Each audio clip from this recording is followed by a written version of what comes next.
Hi guys, T10 സീരീസിൻ്റെ part 7 വീഡിയോയിലേക്ക് എല്ലാവർക്കും സ്വാഗതം.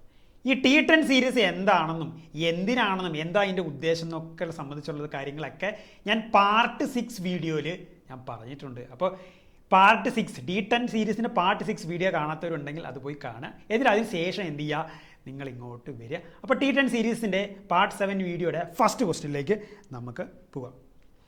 ഫസ്റ്റ് ക്വസ്റ്റ്യൻ തുടങ്ങുന്നതിന് മുൻപ് ഞാൻ കഴിഞ്ഞ പാർട്ട് 6 വീഡിയോയിൽ നിങ്ങളുടെ വർക്കിന് നിങ്ങൾക്ക് കണ്ടുപിടിക്കാൻ നിങ്ങൾക്ക് പഠിക്കാൻ വേണ്ടി ഒരു ചോദ്യം ഞാൻ തന്നു. അത് ഡിസ്കസ് ചെയ്ത് നമുക്ക് തുടങ്ങാം. നമുക്ക് the present chief justice of Kerala high court, ഇതിൻ്റെ ആൻസർ എന്താണ്? ഇതിൻ്റെ ആൻസർ എന്ന് പറയുന്നത് സൗമിൻ സെൻ ആണ്. The present chief justice of Kerala high court ആരാണ്? ജസ്റ്റിസ് സൗമിൻ സെൻ ആണ്. ഓക്കെ, ഇനി നമുക്ക് കഴിഞ്ഞ പാർട്ടിൻ്റെ നിങ്ങൾക്ക് നല്ല വർക്ക് നമ്മൾ ഡിസ്കസ് ചെയ്ത് നമുക്ക് ഈ പാർട്ടിലേക്ക് നമുക്ക് പോകാം. നമുക്ക് ഫസ്റ്റ് ക്വസ്റ്റിലേക്ക് പോകാം. നമുക്ക് the first woman judge of supreme court, SC എന്ന് പറഞ്ഞാൽ സുപ്രീം കോർട്ടാണ്. Option A Fathima Beevi, option B Gyan Sudha Misra, option C Leela Seth, option D Sujata Manohar. ഇതിൻ്റെ ആൻസർ എന്ന് പറയുന്നത് ഓപ്ഷൻ എ ആണ്, ഫാത്തിമ ബീവി ആണ് അതിൻ്റെ answer. The first woman to become the judge of supreme court എന്ന് പറഞ്ഞ ഫാത്തിമ ബീവി ആണ്. ഇനി the first woman to become the judge of high court ആരാണ്? അത് അന്ന ചാണ്ടിയാണ്. ഓക്കെ, അന്ന ചാണ്ടി. അതുപോലെ തന്നെ the first woman to become the chief justice of a high court അതാരാണ്? അത് ലീല സേത്താണ്. Leela Seth is the first woman to become a chief justice of high court. അത് ഏത് ഹൈക്കോർട്ടാണ്? ഹിമാചൽ പ്രദേശ് ഹൈക്കോർട്ടാണ്. നിങ്ങൾ ഓർത്ത് പഠിച്ചു വയ്ക്കാം. Start your journey to becoming a confident lawyer with the new Job Securer LLB Entrance Guide, packed with practice questions and study material. രണ്ടാം ചോദ്യം നമുക്ക് നോക്കാം. Gram Nyayalaya act 2008 came into force on option A October 2nd 2008, October 2nd, option B October 2nd 2009, option C 1st January 2008, option D 1st January 2009. ഇതിൻ്റെ answer എന്ന് പറയുന്നത് option B ആണ്, October 2nd 2000. ഇനി gram ന്യായാലയ എന്ന് പറഞ്ഞാൽ എന്താ? ഈ ഗ്രാം ന്യായാലയ ആക്ട് പ്രകാരം വന്നിട്ടുള്ള കോടതിയാണ് ഈ ഗ്രാം ന്യായാലയസ് എന്ന് പറയുന്നത്. ഈ ഗ്രാം ന്യായാലയസ് എന്ന് പറഞ്ഞാൽ ഈ റൂറൽ ഏരിയാസിൽ okay to provide inexpensive justice to people in rural areas. Rural ഏരിയാസിലുള്ള ആൾക്കാർക്ക് അവർക്ക് നീതി പ്രൊവൈഡ് ചെയ്യാൻ വേണ്ടിയിട്ടുള്ള പൈസ ചെലവില്ലാതെ നീതി പ്രൊവൈഡ് ചെയ്യാനുള്ള ഒരു കോടതി സംവിധാനമാണ് ഗ്രാം ന്യായാലയ എന്ന് പറയുന്നത്. ഓക്കെ, ഇനി നമുക്ക് അടുത്ത് നോക്കാം. നമുക്ക് third question. The first federal court was set up in dash. Option A Kerala, option B Calcutta, option C Delhi, option D Punjab. ഇതിൻ്റെ ആൻസർ എന്ന് പറയുന്നത് ഓപ്ഷൻ സി ആണ്. The first federal court in India was set up in Delhi. Okay, നിങ്ങൾക്കൊരു doubt ആണ് കൽക്കട്ടയാണോ എന്നുള്ള. അല്ല. The first supreme court in the history of India was established in Calcutta in 1774, 1774.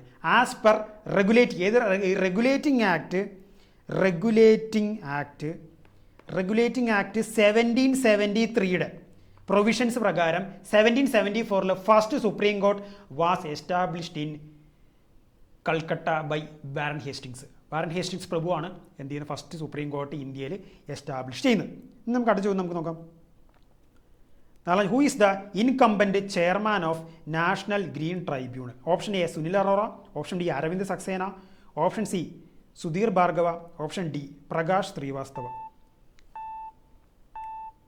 ഇതിന് answer എന്ന് പറയുന്നത് ഓപ്ഷൻ ഡി ആണ്, പ്രകാശ് ശ്രീവാസ്തവ. ഓർത്ത് വയ്ക്കുക, നാഷണൽ ഗ്രീൻ ട്രൈബ്യൂണൽ, ദേശീയ ഹരിത ട്രൈബ്യൂണൽ. അത് പറയുന്നതിന് മുന്നേ ഞാനൊരു ആക്ട് പറയാം. National green tribunal act, NGT act 2010. ഈ NGT ആക്ട് പ്രകാരം വന്നിട്ടുള്ള ഒരു ട്രൈബ്യൂണലാണ് നാഷണൽ ഗ്രീൻ ട്രൈബ്യൂണൽ. ഈ നാഷണൽ ഗ്രീൻ ട്രൈബ്യൂണൽ വേറൊരു പേര് വരും, എൻവയോൺമെൻറ്റ് കോർട്ട് അല്ലെങ്കിൽ പ്രകൃതി കോടതി. ഇവരുടെ പരിപാടി എന്താ?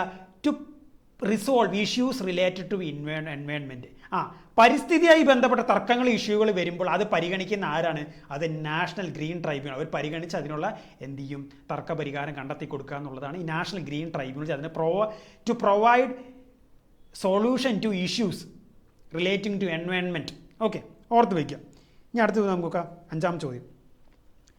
A previous judgement cited by court to decide on similar set of facts. Option A pith and substance, option B ratio decidendi, option C precedent, option D stare decisis. ഇതിന് answer എന്ന് പറയുന്നത് option C ആണ്, precedent ആണത്. Okay, എന്താണ് precedent? What is precedent? Precedence R previous judgments of courts which are taken as references. Previous judgments of എല്ലാ ജഡ്ജ്മെൻറ്റുകളും പ്രീസിഡൻ്റ് അല്ല, reference ആയിട്ട് യൂസ് ചെയ്യാൻ പറ്റുന്ന ജഡ്ജ്മെൻറ്റുകളെ നമ്മൾ പ്രീസിഡൻറ്റുകൾ എന്ന് പറയുന്നത്. ഇപ്പോൾ കോടതി ഒരു സെറ്റ് ഓഫ് ഫാക്ട്സിൽ ഒരു കേസ് വരുന്നു, അതിൽ കോടതി ഒരു തീരുമാനം പറയുന്നു. അതേ സിമിലർ സെറ്റ് ഓഫ് ഫാക്ട് വെച്ചിട്ട് പിന്നെ ഒരു കേസ് വരുമ്പോൾ നേരത്തെ പറഞ്ഞ വിധി തന്നെ എടുത്ത് അവിടെ അപ്ലൈ ചെയ്യും. അതാണ് പറയുന്നത് a previous judgement cited by court decide on a similar set of facts. അതിനെ പ്രീസിഡൻറ്റ്. അപ്പോൾ പ്രീസിഡൻറ്റ് എന്ന് പറഞ്ഞാൽ judgements which are used as references. ഓർത്ത് വയ്ക്കുക. ഇനി നമുക്ക് ആറാം ചോദ്യം നമുക്ക് നോക്കാം. The office of dash is created by constitution. Option A attorney general, option B additional advocate general, option D solicitor general, option D director general of prosecution. ഇതിൻ്റെ answer എന്ന് പറയുന്നത് ഓപ്ഷൻ എ ആണ്, attorney general. Attorney general is the highest law officer of India.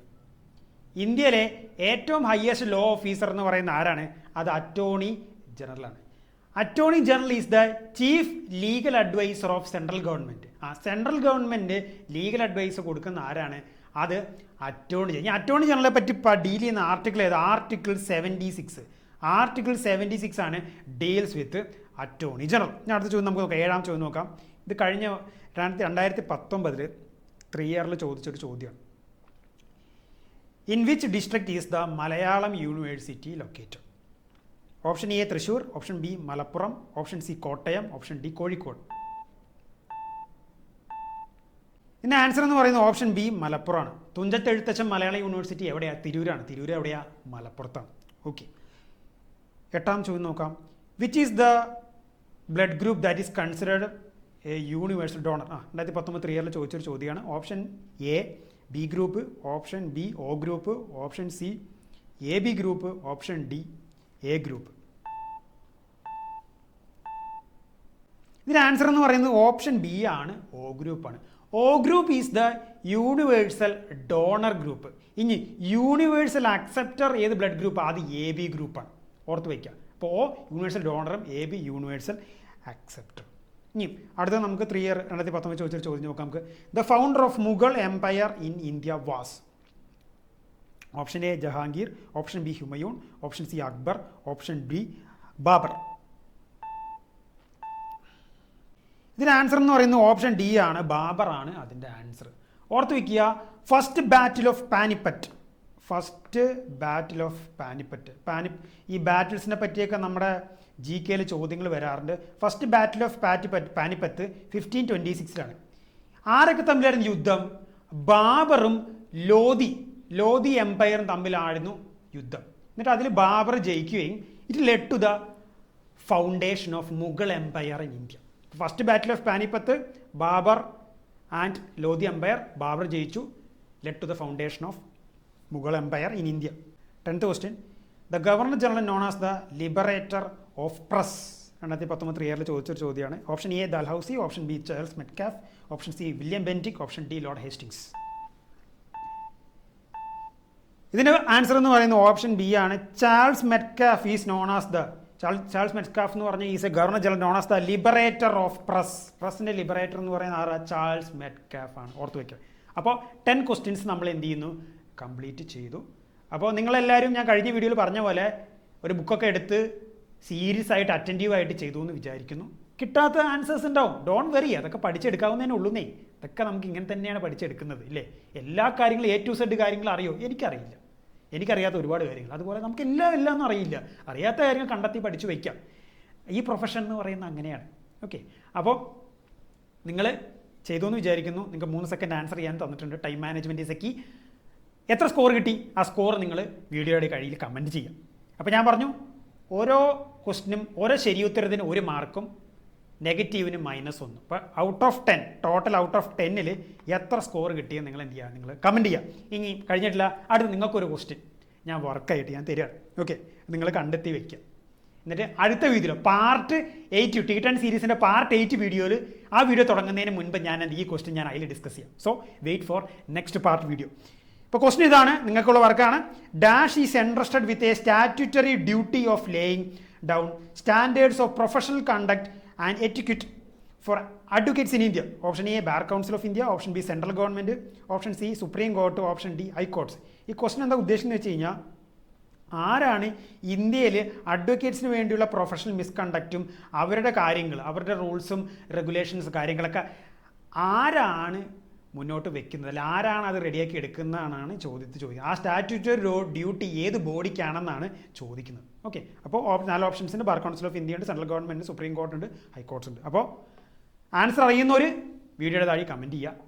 Answer അറിയാത്തവരുണ്ടെങ്കിൽ കണ്ടെത്തി പഠിക്കുക. ഇനി കിട്ടുന്നില്ലെങ്കിൽ അടുത്ത വീഡിയോയ്ക്ക് wait ചെയ്യുക. അടുത്ത വീഡിയോ തുടങ്ങുന്നതിന് മുന്നേ ഞാൻ ഈ ക്വസ്റ്റ്യൻസ് എന്ത് ചെയ്യും, ആ വീഡിയോയിൽ ഞാൻ ഡിസ്കസ് ചെയ്യും. അപ്പോൾ so that's all for T10 series part 7 video. Okay, അപ്പോൾ നമുക്ക് പാർട്ട് 8 വീഡിയോ ആയിട്ട് നമുക്ക് കാണാം. Till then bye. എല്ലാവരും ഉഷാറായിട്ട് പഠിക്കുക. ഈ വീഡിയോ ഹെൽപ്ഫുൾ ആണ്, ഉറപ്പായിട്ട് സപ്പോർട്ട്, ലൈക്ക് നിങ്ങളുടെ ഫ്രണ്ട്സിനൊക്കെ അയച്ചു കൊടുക്കുക. Best wishes.